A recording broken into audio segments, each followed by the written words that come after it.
(2023년 9월 18일) 이정훈입니다. 이재명 민주당 대표가 단식을 중단했다고 해야 되나? 어쨌든 단식 관련으로 입원을 했고 검찰은 구속영장을 청구했습니다. 이재명 대표가 병원으로 가는 걸 보면서 저의 느낌은 딱 이겁니다. 계백도 아닌 것이, 화랑 관창도 아닌 것이 나라를 구하겠다고?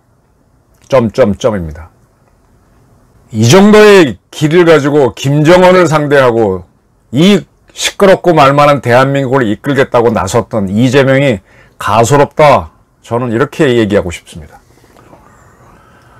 이재명 대표가 서울 여의도 성모병원에 입원했다. 이렇게 보도가 나오고 있죠. 아침부터.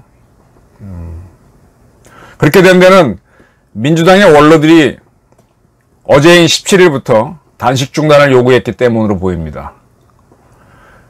이 현재의 사태는 이재명 개인과 당 문제이기 전에 국민의 문제다라고 하면서 이재명 대표를 강제 입원시켜라 이런 얘기들을 했다는 거죠. 임채청 전 국회의장 뭐 등등, 문희상 전 국회의장.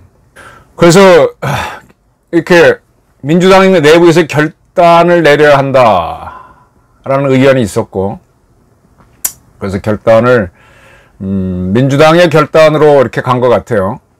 근데 그 전에 보면 며칠 전에 이재명 대표가 이 지팡이 짚고 걷는 사진 이렇게 다 보셨고, 누워있는 사진 보셨는데 지팡이 짚고 걷는 사진 보면서 어떤 생각들 하셨습니까? 물론 사람은 제대로 단식하면요 2, 3일이면 갑니다.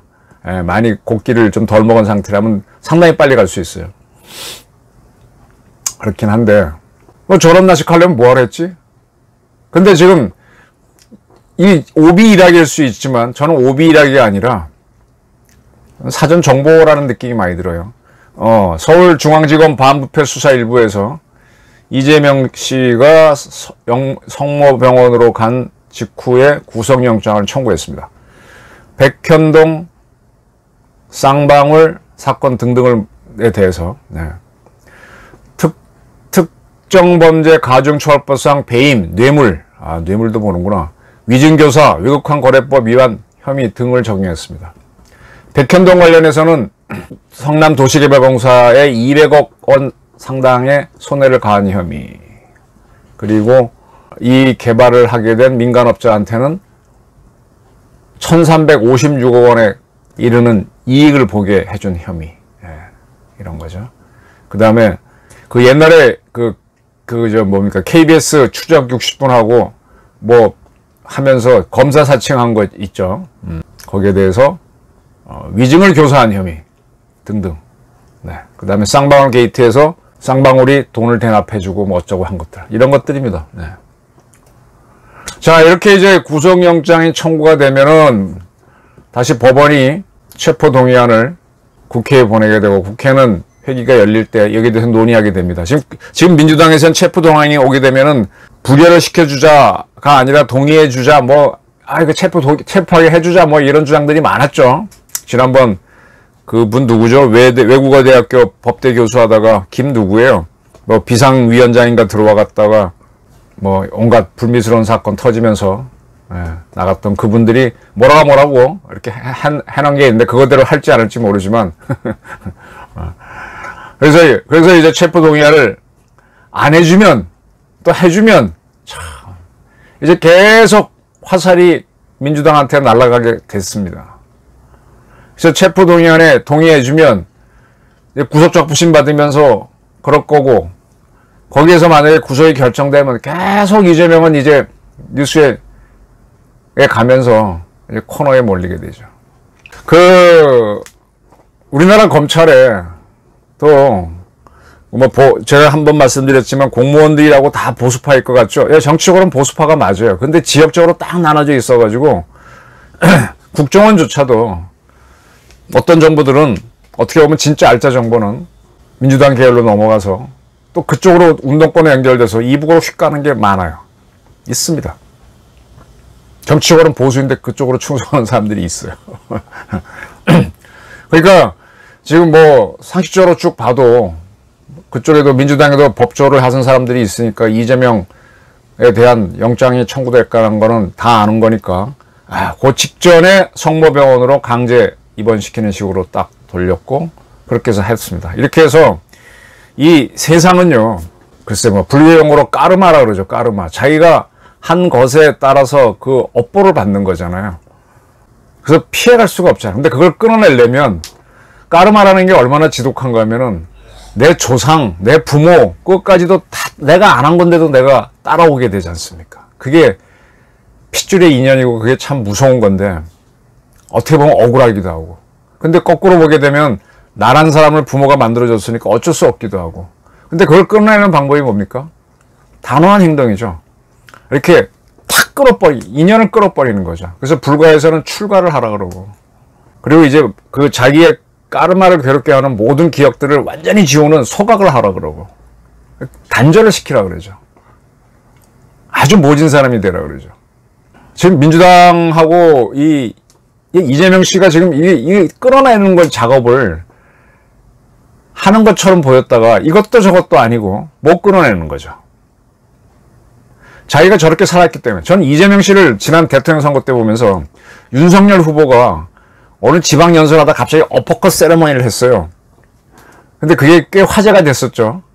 그때 뭐 크게 앞서는 것도 아니고 넥앤넥. 근데 그걸 본받아서 이재명 씨가 뭐 했는가 하면 이렇게 태권도 앞차기를 촥 하더라고요. 보면서 바른 이재명 대표가 많이 올라가는데 그 품새라든지 기운 같은 게, 이 사람은 기운을 탈 줄 모르는구나. 기운 타는 건 윤석열이구나. 좀 자유롭구나. 저 사람은 추정하는 사람이고 남들이 하는 걸 보고 뒤늦게 큰 용기를 내서 왁 들어가는 사람이구나. 그런 게 몇 번 보였어요. 토론회 때도 보게 되면 콕콕콕 찔러대는 거는 준비된 건 하는데 탁 기운 타고 촥 치고 들어가는, 이거는 잘 못하는구나. 그래서 저 사람이 의외로 소심하구나 이런 걸 본 적이 있는데, 이 큰 정치에 국가를 이끌고 대한민국 대통령은 김정은 정도는 갖고 놀아야 되잖아요. 그러려면 이 기도 써야 되고 그 기도 탈 줄 알아야 됩니다. 그러니까 결정적인 순간이 오게 되면 자기 목숨을 걸어야 되는데, 가장 우리 고대사에서 흥미로운 게 신라백제가 싸워서 백제가 무너질 때, 그때 백제의 왕이 얼마나 어리석었고 그 어리석은 왕을 둘러싸고 있는 충신들, 사실은 간신이죠. 간신들이 제일 충신이죠. 아주 전하만 보호하죠. 그럼 나라는 망하는 건데, 그때 충수나 계백 같은 사람은 거의 끼지도 못하죠. 그렇게 천대를 받았던 계백이 마지막으로 국가를 위해 싸울 때 어떻게 합니까? 정말 계백 같은 사람은 의장을 배신하고 저쪽에 붙고 싶을 거예요. 그래서 싸우러 나오라니까 아무도 안 나오니까 어떻게 합니까? 이미 패전한 군대에서 누가 싸우러 나와? 그러니까 자기 가족을 죽이죠. 어차피 우리 지면은 가족들은 다 죽임당하거나 노예가 될 텐데 내 손으로 죽이는 게 낫다. 그리고 나서 싸우러 나오라니까 그 결기를 보고 5천 명이 모였고, 그래서 품일 장군이 이끄는 신라군하고 싸우는데 연전연승을 하니까 품일은 자기 아들 관창을 풉니다. 너 단독으로 가서 싸우다 죽어라.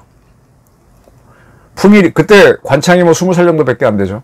근데 계백이 그걸 딱 잡아버리는데 그 의도를 파악하고 풀어줍니다. 또 오니까 또 풀어줘. 세 번째인가 오니까 더 이상 풀어주면 내 전략에 드러난 걸 이렇게 죽여버리죠. 그때 신라의 병사들이 우리 장군이 자기 아들을 희생시키는데 나도 싸워야 되겠다고 하면서 병력은 5만으로 훨씬 많았죠. 그때서야 계백을 이깁니다. 딱 목숨과 목숨을 걸고 싸우는 싸움을 해서, 물론 결과는 한쪽은 이기고 한쪽은 지는 걸로 나오긴 했지만, 그러나 두 사람 모두 역사의 이름을 올리는데, 지금 이재명 씨가 이 윤석열 정권하고 싸우겠다 그랬으면 목숨을 걸었어야죠. 이게 똑같이 추미애도 옛날에 걸었어야 되고 박범계도 걸었어야 돼요. 근데 추미애가 나중에 뭐 어쩌고 저쩌고해서 윤석열 징계하자라고 대통령 제가 받고 나온 다음에 당신도 나가라니까 2642시 겨울은 강철로 된 무지개인가 보다 하는 절정을 읊고 정호승의 시 산산조각 그걸 읊으면서 자기가 너무 괴롭다는 걸 표현하는 걸 보면서 야 저렇게 약한 사람이 어떻게 윤석열한테 되느니. 박범계도 마찬가지고 문재인도 마찬가지고. 근데 제가 제 방송에서 제2의 추미애가 민주당이고 이재명이다 이렇게 얘기한 적이 있는데 이런 결기를 갖고 어떻게 윤석열을 이겨요. 김정은을 어떻게 다루고. 지금 윤석열이라는 사람은 캠프 데이비드에서 한미일 공조를 자기 주도로 만들어내고 그전에는 미국 가서 아메리칸 파이 노래 불러갖고 딱 선택적으로 미국을 잡은 사람입니다. 지금 제가 보기에는 무리하다 싶을 정도로 우크라이나에 많은 지원을 약속했고 지금 대한민국 육군이 운영하는 코뿔소가 뭔가 하면요. K1 옛날 88 전차란데 거기다가 앞에 이렇게 뭐 롤러 같은 걸 달아갖고 쉽게 말하면 쥐레가 묻혀 있잖아요. 쥐레를 찾아서 폭파시키는 그런 장비 굉장히 고가입니다. 이걸 2대를 지금 보냅니다. 아직 전쟁 무기는 살상 무기는 보내지 않지만 굉장히 중요한 무기를 보내는 걸 툭툭툭툭 결정해 가고 있어요. 생각보다 과단성이 있는 정치인이에요. 근데 이런 정치인을 상대하는데 자기 목숨을 걸고 덤벼도 이길까 말까 한데 여기서 이렇게 병원에 강제로 간다고 가?